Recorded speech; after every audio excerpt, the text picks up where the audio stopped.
नमस्कार, मैं Dhananjay Kumar the public India में आपका स्वागत है। नरेंद्र मोदी जी कल बिहार गए हुए थे। बिहार में मोतिहारी, पश्चिमी चंपारण, पूर्वी चंपारण। चंपारण बेहद ऐतिहासिक जगह है और खासकर ये गांधी जी से जुड़ता है। जब देश के स्वतंत्रता संग्राम में गांधी जी जुड़े और गोखले जो उनके गुरु भी माने गए, राजनीतिक गुरु, उसमें कांग्रेस के बड़े नेता थे। उन्होंने कहा कि आप जाइए, देश घूम करके आइए। और गांधी चंपारण गए थे। चंपारण में नील की खेती करने वाले किसानों की लड़ाई लड़ी और वहां से गांधी की बड़ी चर्चा हुई। मोदी जी ने भी याद किया गांधी को, चंपारण को याद किया। लेकिन अपनी कही बात को मोदी जी भूल गए। 2014 में जब चंपारण गए थे नरेंद्र मोदी, तो कहा था कि वहां जो चीनी मिल है वो चालू करवाएंगे। वहां की चीनी मिलें एक 1994 90 के दशक में, कहिए 1994 और 1997 में बंद हुई, वो अब तक चालू नहीं हुई। 2014 में नरेंद्र मोदी जी ने कहा था कि हम इसको चालू करवाएंगे। और एक पोस्टर भी कांग्रेस के नेताओं ने लगाया हुआ और उसमें पूछा, भोजपुरी में पोस्टर लिखा। हालांकि नरेंद्र मोदी जी ने भी भोजपुरी में शुरुआत की, 2 लाइनें उन्होंने भोजपुरी की बोली ताकि वहाँ के जो लोग हैं उनको अच्छा लगे। लेकिन पोस्टर जो लगाया कांग्रेस पार्टी के नेताओं ने, पश्चिमी चंपारण युवा कांग्रेस का एक पोस्टर हमारे सामने है। कहा, मोदी जी अब की बार मोतिहारी और चनपटिया के चीनी मिल के चीनी के चाय पी के जायम नु। पूछा जा रहा है ना, फिर से दोहराता हूँ। कहा, मोदी जी अब की बार मोतिहारी और चनपटिया के चीनी मिल के चीनी के चाय पी के जायम नु। मतलब अब की बार मोतिहारी और चनपटिया, वहाँ एक और क्षेत्र है, चनपटिया शहर है छोटा सा, चनपटिया के चीनी मिल के चीनी के चाय पी करके जाइएगा ना। चाय वाले आ रहे हैं, पूछ लीजिएगा। मोदी जी चाय वाले के तौर पे फेमस हैं, तो उसने लिखा है और है कि मेरा झूठ सबसे मजबूत। वो पोस्टर जो कांग्रेस के युवा कांग्रेस ने बनाया है, वहां लगाया है बाकायदा, मोतिहारी में, उसका है। अब देखिए, नरेंद्र मोदी जी ने जो वादा किया वो तो कह रहे हैं लोग पूरा नहीं हुआ। चीनी मिल का खास करके वादा था कि चीनी मिल किस तरीके से खोला जाएगा और मोदी जी चाय पी करके जाएंगे। अगर उन्होंने कहा था कि अब की बार जब मैं यहाँ आऊंगा तो यहाँ की जो चीनी मिल है उसकी चाय पी करके जाऊंगा। उसकी चाय पी करके नहीं गए, लेकिन नए वादे दे करके गए मोदी जी। मोदी जी ने सभा को संबोधित करते हुए कहा कि भारी भीड़ बताई जा रही है, कि भाई भारी भीड़ थी। वीडियो भी आप देखेंगे तो उसमें भारी भीड़ थी। उस भीड़ की वजह क्या है मैं बताऊंगा, लेकिन पहले मोदी जी ने क्या कहा वो सुन लीजिए। मोदी जी ने कहा कि दुनिया में जैसे, देखिए, तुकबंदी मिलाने में या कहिए कि शब्दों के साथ खेलने में मोदी जी माहिर हैं। उनके लिए जो भाषण लिखते हैं वो कारीगरी करते हैं शब्दों की, ताकि आप उलझ जाइए और लगे कि हाँ हाँ क्या बात है। सच झूठ के फेर में मत फंसिए, लेकिन हम लोगों को बिटवीन द लाइन पढ़ना पड़ता है और सच झूठ क्या है वो भी समझना पड़ता है। लेकिन पहले मोदी जी ने क्या कहा वो समझ लीजिए। मोदी जी ने कहा कि दुनिया में जैसे पूर्वी देशों का दबदबा बढ़ रहा है, वैसे ही भारत में ये दौर हमारे पूर्वी राज्यों का है। अब पूर्वी देशों का कहाँ दबदबा बढ़ रहा है? दबदबा तो अमेरिका का है दुनिया में। दबदबा तो ये है अमेरिका की, सबको जो है वो घुटने पे लाया हुआ, कह रहा है हमारी शर्तें मान नहीं तो ये टैरिफ लगाऊंगा। क्या चीन, क्या रूस, क्या नाटो के देश, अमेरिकन ये ब्राजील और क्या क्या तमाम देश, भारत भी घुटने पे है उनके सामने। पूरब का कहाँ बढ़ रहा है ये तो मोदी जी ही बता सकते हैं, हम लोग को तो पता नहीं चलता है। पूरब के देश की जब बात करते हैं तो उसमें भारत का बड़ा नाम है। फिर कह रहे हैं भारत में ये दौर हमारे पूर्वी राज्यों का है। पूर्वी राज्य का मतलब क्या? पूर्वी राज्य मतलब उत्तर प्रदेश को भी मान लीजिए, बिहार मान लीजिए, झारखंड मान लीजिए, पश्चिम बंगाल मान लीजिए, उड़ीसा भी मान लीजिए, और असम वगैरह जो सेवन सिस्टर्स है, नॉर्थ ईस्ट जिसको कहा जाता है। उन प्रदेशों की क्या हालत है वो किसी से छुपी नहीं है। अब बंगाली मुस्लिम्स या बंगाली भाषी जो देश के अलग हिस्से में काम करने गए हुए हैं, उनके साथ क्या व्यवहार किया जा रहा है, ये अभी न्यूज पे नजर डालेंगे तो देखेंगे कि हरियाणा में कई सारे 500 के करीब जो है बांग्ला भाषी मुस्लिमों को उसमें और भी लोग, उनको पकड़ा गया। वो ज्यादातर जो है वो कचरा बीनने का काम करते हैं या खरीदते हैं, जो लोहा लक्कड़ होता है उसको खरीदते हैं। और उनको अरेस्ट किया गया है ये कह करके कि ये बांग्लादेशी है और म्यांमार के हैं, चूंकि ये बांग्ला भाषी है। गांव से ज्यादातर लोग जो आते हैं वो हिंदी नहीं बोल पाते हैं। फिर जब उनको आप घेर लेगिएगा, पुलिस घेर लेगी, गुंडे घेर लेंगे, तो डर जाते हैं लोग। गरीब आदमी है, चूंकि उनके पास महल नहीं है, वो आए हैं रोजगार तलाशने के लिए कि जहाँ। और होता क्या है कि दो चार लोग जिनके परिचित कहीं चले जाते हैं, उनके सहारे और भी लोग चले जाते हैं। तो 500 के करीब लोगों को कहा जा रहा है कि वो हरियाणा में बांग्लादेशी और रोहिंग्या हैं। खैर ये पूरे देश में चल रहा है। बिहार में भी बांग्लादेशी ढूंढे जा रहे हैं, आपको पता है ये सारे यार। और उसमें अब तक कोई मिला नहीं है। बताएंगे ढूंढ करके कहाँ कहाँ मिला। तो ये जो पूर्वी देशों के दबदबे की बात कर रहे हैं, पूर्वी राज्यों के दबदबे की बात कर रहे हैं कि हमारा संकल्प है आने वाले समय में जैसे पश्चिमी भारत में मुंबई है, वैसे ही पूरब में मोतिहारी का नाम हो।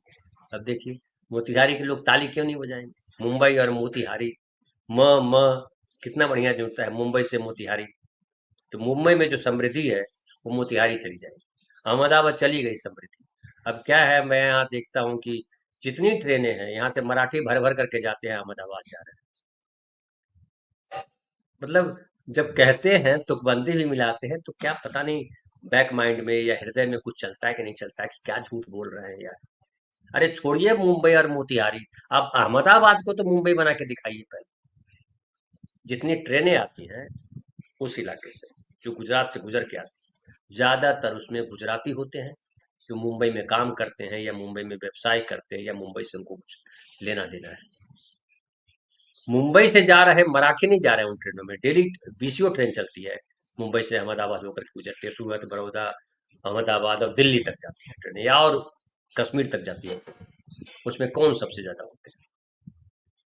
खैर, तो उन्होंने कहा कि जैसे पश्चिम भारत में मुंबई है, वैसे ही पूर्व में मोतिहारी का नाम होगा। जैसे अवसर गुरुग्राम में है, गुरुग्राम जो हरियाणा का गुड़गांव जो है, जिसका नाम इन लोगों ने कर दिया है गुरुग्राम।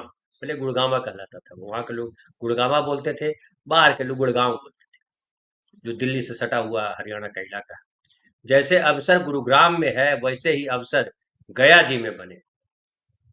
अब गुरु से ग है तो उधर गया जी हो गए, उधर गया पहुंच गए। मोतिहारी कहाँ है, गया कहाँ है? चलिए पहुंच गए। अब गया और गुरुग्राम में भारी अंतर है। गुरुग्राम वो जगह है जहाँ पे मॉडर्न शहर बसा हुआ, उसको बसाया गया है वहाँ। हालांकि पानी भर जाता है, और वहाँ नई नई फैक्ट्रियां हैं, कई बड़ी फैक्ट्रियां हैं वहाँ पे, और वहाँ लोग काम करते हैं। गया जी में क्या है? गया जी बना दिया। गया जी मतलब, गया जी मतलब वहाँ पे विष्णुपद मंदिर है, वहाँ पे फल्गु नदी है, मोक्ष प्राप्त होता है वहाँ तर्पण करने से। पूर्वजों को वहाँ तर्पण किया जाता है, उनके पिंड दान किया जाता है, तो उनको जो है वहाँ मोक्ष मिल जाता है, जीवन मरण से मुक्ति मिल जाती है।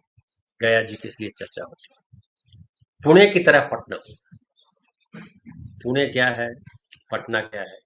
अब पटना को पुणे बना रहा है। पुणे जो है वो महाराष्ट्र की सांस्कृतिक राजधानी भी कही जाती है। पुणे में वाकई बहुत तरक्की है। पुणे एक बड़ा शहर है, अच्छा शहर है। हालांकि लोग अब कह रहे हैं कि जो पुणे की जो खूबसूरती थी वो बिगड़ गई है। वहाँ भी बहुत सारे बाहर के लोग आ गए हैं और बहुत सारी चीजें, वहाँ भी ऊंची ऊंची बिल्डिंगें बन गई है, वहाँ भी भीड़ है, कोलाहल है, जाम है, सब चीज। देश के लगभग शहरों का यही है। लगभग शहरों का हाल ये है कि वहाँ जो क्षमता है शहर की, या जो कहिए कि जो अफसरों की या जो सरकार की जो क्षमता है विकास करने की, उससे ज्यादा भारी संख्या में पब्लिक आ रही है। कहाँ से आ रही है? वो बांग्लादेश से नहीं आ रही, वो म्यांमार से भी नहीं आ रही, वो हमारे देश भर के प्रदेशों से आ रही है, अलग अलग जगहों से आ रही है। और महाराष्ट्र के भी लोग आ रहे हैं, बिहार के भी आ रहे हैं, उत्तर प्रदेश के भी आ रहे हैं, तमाम जगहों के आ रहे हैं, क्योंकि सबको रोजगार की तलाश है। बिहार में पलायन की बड़ी चर्चा हो रही है, बिहार के लोग पलायन कर रहे हैं, पलायन रोक देंगे। पलायन कहीं रुक नहीं रहा। गुजरात के लोग, पंजाब के लोग, जो समृद्ध प्रदेश है वहाँ के लोग जा रहे हैं, अमेरिका जा रहे हैं, कनाडा जा रहे हैं।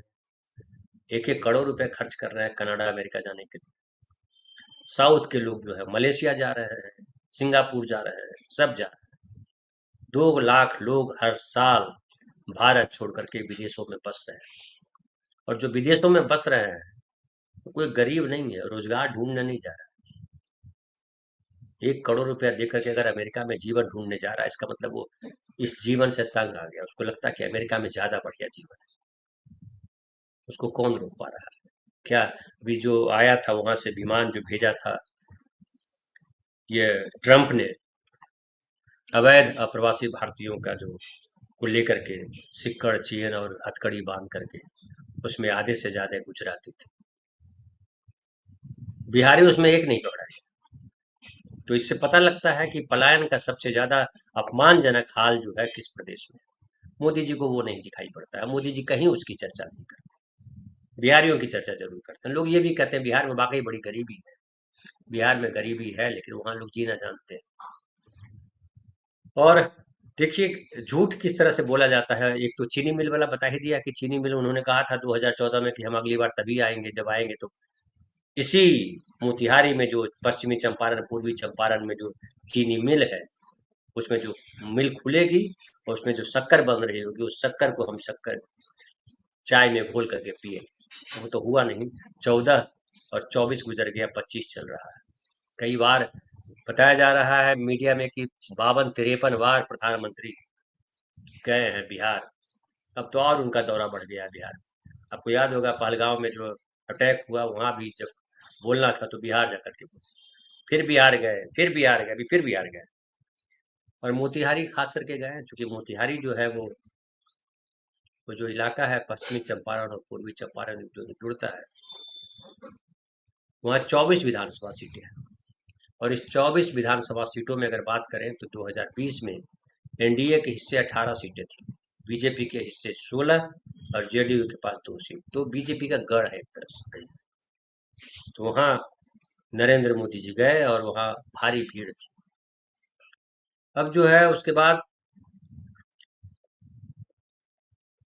मोदी जी ने एक और निशाना साधा। मोदी जी ने कहा कि जो कांग्रेस और यूपीए की सरकार थी 2004 से 2014 तक, मोदी जी के आने के पहले तक 10 साल की सरकार थी, उस दौरान बिहार के साथ बहुत भेदभाव किया, जो कि झूठ है। नीतीश कुमार 2005 में मुख्यमंत्री बने। 2005 में वहां जो काम किया उन्होंने, उसके आधार पर 2010 में जब चुनाव हुआ तो उनको सबसे ज्यादा सीटें मिली, 115 के करीब सीटें मिली थी नीतीश कुमार को। और नीतीश कुमार की पूरे बिहार में उसी समय जय जयकार हुई थी। और उसमें कांग्रेस का शासनकाल था दिल्ली में। तो कहाँ परेशान किया जा रहा था बिहार, नीतीश जी ने इतना काम किया। फिर देखिए 2010 के चुनाव में नीतीश कुमार को फिर भारी बहुमत मिला था। और 2013 के बाद जब मोदी जी का उदय हुआ तो नीतीश कुमार ने साथ छोड़ दिया बीजेपी का, और नीतीश कुमार अपने दम पर रहे।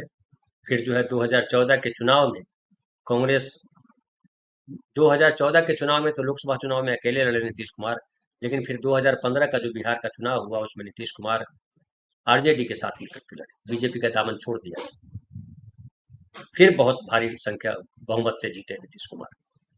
तो मोदी जी का यहाँ कहाँ रोल है वो कहीं समझ नजर नहीं आता। मोदी जी अपना रोल गिना रहे थे कि बिहार को किस तरह, हाँ बिहार उसमें चर्चा में इसलिए आया था कि मोदी जी ने नीलामी लगाई थी, कितना लाख करोड़ रुपया कितना दिया। अभी 7,500 करोड़ दे करके आए हैं, कह रहे हैं कि उद्घाटन, ये चुनाव के समय ही क्यों देते हैं। और बिहार में इतना दिया है, अगर 10 सालों में 11 सालों में, तो बिहार के लोग महाराष्ट्र में, गुजरात में, जम्मू कश्मीर में, तमाम जगहों पे मजदूर बन के क्यों जा रहे हैं, उनको उनके साथ मारपीट क्यों की जा रही है। क्या बिहार 11 वर्षों के बाद भी सबसे गरीब स्टेट क्यों है? ये नरेंद्र मोदी से सवाल किया जाना चाहिए। क्या है ऐसा बिहार में, क्या इतना पैसा दे रहे हैं आप कि बिहार में जो है क्या कोई अंडरग्राउंड है जहाँ पैसा चला जाता है और वो सतह पे दिखाई नहीं पड़ता? और अगर नहीं दिखाई पड़ता तो कौन खा रहा है? केंद्र में आप मंत्री हो, स्टेट में आपके समर्थित सरकार है, फिर वो पैसा जाता कहाँ? जो हजारों हजार हजार करोड़ हर बार जाकर के दे करके आते हैं तो क्या होता है? तो बिहार में चर्चा होती है कि पुल गिर जाते हैं। हालांकि अब देखिए हुआ क्या है कि बिहार में नीतीश कुमार ने ईमानदारी से काम किया, इससे दो राय नहीं। बिहार में बदलाव आया, इसमें भी कोई दो राय नहीं। लेकिन 2020 के बाद जो नीतीश का हाल किया गया, हम आज सोच रहे थे कि नीतीश जी क्या दिखाई पड़ेंगे, क्योंकि नीतीश जी लंबे समय से दिखाई नहीं पड़ रहे, वो प्रेस के सामने नहीं आ रहे। बताया जाता है उनको डिमेंशिया हो गया है, भूलने की बीमारी हो गई है, और उसकी वजह से वो क्या से क्या बोल जाते हैं। आज भी जब वो भाषण कर रहे थे, तो भाषण के दौरान ज्यादातर वो लिखा हुआ पढ़ रहे थे, और वो साफ साफ दिख रहा था कि वो अपने आप में नहीं है, बीमार है। उनको मुख्यमंत्री पद क्या, राजनीति से हट जाना चाहिए। लेकिन नीतीश कुमार को बनाए रखना बीजेपी की मजबूरी है। एक सर्वे आया था सी वोटर का, मैंने जिक्र भी किया आप लोगों के साथ। उसमें कहा गया कि 56% लोग अभी भी नीतीश कुमार से, उनके कामकाज से खुश है। उनको लगता है कि नीतीश कुमार ने बढ़िया काम किया, और इसकी वजह से वहाँ नीतीश कुमार एक जरूरी व्यक्ति बने हुए। 2020 के चुनाव में हालांकि बीजेपी ने उनके साथ छल किया और उनकी सीटें कम हो गई। नीतीश कुमार ने कहा भी कि हम जो है चाहते कि मुख्यमंत्री न बने, लेकिन जबरन बनाया गया, क्योंकि नीतीश कुमार जिधर जीत उधर। नीतीश कुमार छोड़ के चले गए बीच में आरजेडी के साथ, बीजेपी 79 सीटें लेकर के भी जो है विपक्ष में बैठने को मजबूर हुई। फिर नीतीश जी को वापस लाया गया लोकसभा चुनाव के दौरान, और फिर जो है 12 सीटें आई नीतीश कुमार को, 12 सीटें आई बीजेपी को। नीतीश कुमार की बड़ी बदनामी हुई है पिछले 5 वर्षों में। 2020 के बाद उनकी भयंकर बदलावी हुई। पलटू राम तो कहलाए ही, उसके अलावा ये कहा गया कि वो कुर्सी से चिपके हुए व्यक्ति है। अभी जो स्थिति उनकी है, जिस तरह से उनको प्रोजेक्ट करके लाया जाता है, घेर करके लाया जाता है मंच पर, देखिए कि तमाम जो बिहार के लगभग जो मंत्री हैं दिल्ली में, वो सब वहाँ उपस्थित थे। दोनों उसके डिप्टी चीफ मिनिस्टर उपस्थित थे, तमाम लोग वहाँ थे, और मंच को भरा भरा हुआ था। नीतीश कुमार ने भीड़ से कहा कि भैया उठो और नरेंद्र मोदी जी का स्वागत करो, उनको नमन करो। अब पूरी भीड़ उठ करके खड़ी हो गई। कहा जा रहा है कि नीतीश कुमार ने महिलाओं की भीड़ में, कहा जाता है कि जिस तरह से महिलाओं के लिए नीतीश कुमार ने किया है, उसकी वजह से महिलाओं के भीतर उनके मन में सम्मान है नीतीश कुमार को लेकर के। चाहे वो जीविका दीदी हो, 1 करोड़ से ज्यादा महिलाओं को जीविका दीदी की तरह रोजगार मिला हुआ है। फिर महिलाओं को 35% नौकरियों में आरक्षण दिया गया। पंचायती राज व्यवस्था में 50% आरक्षण दिया गया। लड़कियों को पढ़ाने के लिए, लड़की जो 10वीं पास करती है 10,000, फिर 12वीं पास करती है 25,000, ग्रेजुएशन जो कर जाती है उसको 50,000, इस तरह के पैसे दिए जाते हैं लड़कियों को आगे बढ़ाने। और बिहार में लड़कियों को काफी उनको आगे बढ़ाया भी गया। लड़कियों की भागीदारी, सड़कों पर महिलाओं की भागीदारी बढ़ी, ये नीतीश कुमार को श्रेय जाता है। उसके अलावा जिस तरह से लॉ एंड ऑर्डर को मजबूत किया है नीतीश कुमार ने, उसके लिए भी उनकी तारीफ की जाती है कि वो जातिवादी विचारधारा के तहत या अपने जाति के नेताओं, गुंडों को आगे बढ़ाने के लिए उन्होंने काम नहीं किया, और नतीजा उसका बिहार में दिखा। हालांकि पिछले कुछ समय से नीतीश कुमार की आलोचना हो रही है कि वहाँ नीतीश कुमार संभाल नहीं पा रहे हैं लॉ एंड ऑर्डर को, और लगातार जो है वहाँ हत्याएं हो रही। 2-3 दिन पहले ही वहाँ का जो चर्चित पारस हॉस्पिटल में है, वहाँ 5 गुंडे गुंडे सिनेमा के सीन की तरह घुसे। सिनेमा में जिस तरह से वीडियो शूट किया जाता है, और वो जो है एक अपराधी को मार करके, वो अपराधी था मारा जाने वाला, और बताया जाता है कि दोनों कभी एक साथ काम करते थे दोनों में, और मार करके चला जाता है। तो भले वो अपराधी मारा गया और अपराधी आपस में लड़ रहे थे, लेकिन लॉ एंड ऑर्डर पे बड़ा सवाल उठता है। नीतीश कुमार चुप्पी साधे हुए हैं उसकी, और चुप्पी साधे इसलिए है कि वो अपने आप में है नहीं नीतीश कुमार। नहीं तो नीतीश कुमार बर्दाश्त नहीं करते इन चीजों को। हिंदू मुसलमान को जिस तरह से रोक करके रखा हुआ, उसकी तारीफ की। मुस्लिमों में भी लगता है, हालांकि वक्फ बिल पर जिस तरह से उन्होंने समर्थन किया मोदी सरकार का, उससे बड़ी आलोचना हुई नीतीश कुमार की। और नीतीश कुमार को कहा गया कि आप जो है सत्ता के लिए आप विचारधारा से समझौता कर लेते हैं। मैं भी सहमत हूँ इस बात से। नीतीश कुमार को 2015 के बाद सत्ता से हट जाना चाहिए था, किसी और को मौका देना चाहिए था, और वो बिहार के नेता की जगह पे बड़े स्तर पर काम करते और चीजें करते। हालांकि जो इंडिया गठबंधन का निर्माण हुआ था, उसमें नीतीश कुमार की बड़ी भूमिका थी, और कहा गया कि इसलिए वो छोड़ करके चले गए कि उनको कन्वीनर नहीं बनाया। जो बड़े नेता होते हैं वो छोटी मोटी क्षुद्रताओं से दूर हो जाते हैं, तभी बड़े नेता होते हैं। नीतीश कुमार की जो तारीफ करते हैं, उस तारीफ में दो बड़े, उसमें उदाहरण, बड़े तत्व हैं। एक तो ये है कि नीतीश कुमार ने अपने परिवार के लोगों को आगे आने नहीं दिया, किसी को मौका नहीं दिया।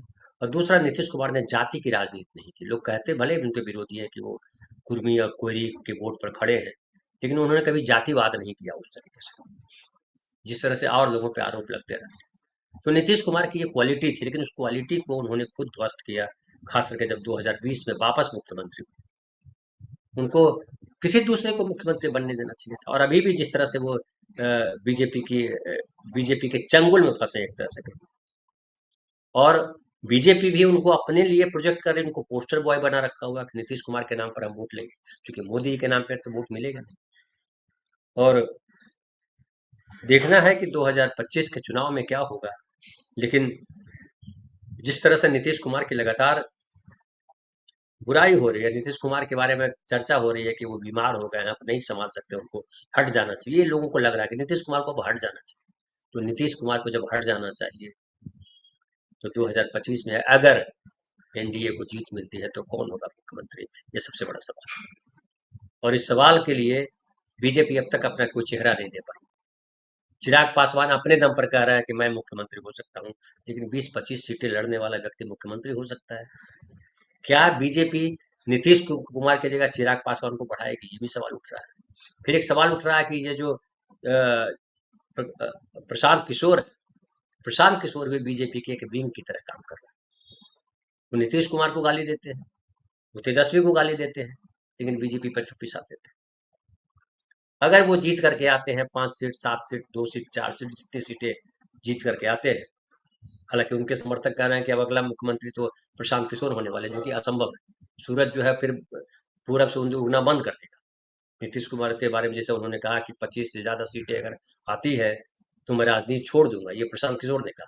तो वैसे ही हो जाएगा कि अगर मुख्यमंत्री बनने लायक सीटें अगर आ जाएगी प्रशांत किशोर को, तो फिर तो सूरज उगना बंद कर देगा उस दिशा से। तो जाहिर है कि जो अगर बीजेपी इस दाव में है कि नीतीश कुमार की पार्टी की कुछ सीटें, चिराग पासवान की पार्टी की कुछ सीटें, प्रशांत किशोर की पार्टी की सीटें, ये सब मिला करके हम सरकार बना लेंगे, हमारा मुख्यमंत्री होगा, यही बीजेपी के भरोसा है। नीतीश कुमार को इसीलिए प्रोजेक्ट कर रही है बीजेपी अभी भी मुख्यमंत्री के तौर पर। और ये उनके पोस्ट, उनके चेहरे को आगे करके लड़ रही है, क्योंकि सी वोटर भी कह रहा है कि 56% लोग नीतीश कुमार के कामकाज से खुश हैं। लेकिन फिर सवाल उठता है कि जनता दल के भीतर क्या एकजुट है? क्या सब भाजपाई हो गए? क्या सब भाजपा के गोद में बैठने को तैयार है? तो कहा जा रहा है नहीं, वहां दो गुट। एक जो है वो भाजपा के तरफ जाना चाह रहा है, दूसरा गुट है जो इंडिपेंडेंट अपना प्रभाव रखना चाहता है और बहुजन समाज की राजनीति करना चाहता है, जो राजनीति नीतीश कुमार करते रहे। सांप्रदायिक राजनीति में उसका बिलीव नहीं। तो जानते हैं लोग कि अगर बीजेपी की सरकार आई, बीजेपी का मुख्यमंत्री बना, तो उत्तर प्रदेश वाला हाल बिहार का भी होगा। वैसी स्थिति में जो बहुजन समाज की राजनीति है या जो जनता दल की राजनीति है, वो खत्म हो जाएगी। ये जनता दल के नेता भी जानते हैं, यही असली लड़ाई है। और ये 2025 के चुनाव के बाद बहुत कुछ बिहार में होने वाला है। हमारी उस पर नजर है, हम उस पर बात करेंगे आगे और भी। फिलहाल इतना ही, बहुत बहुत धन्यवाद।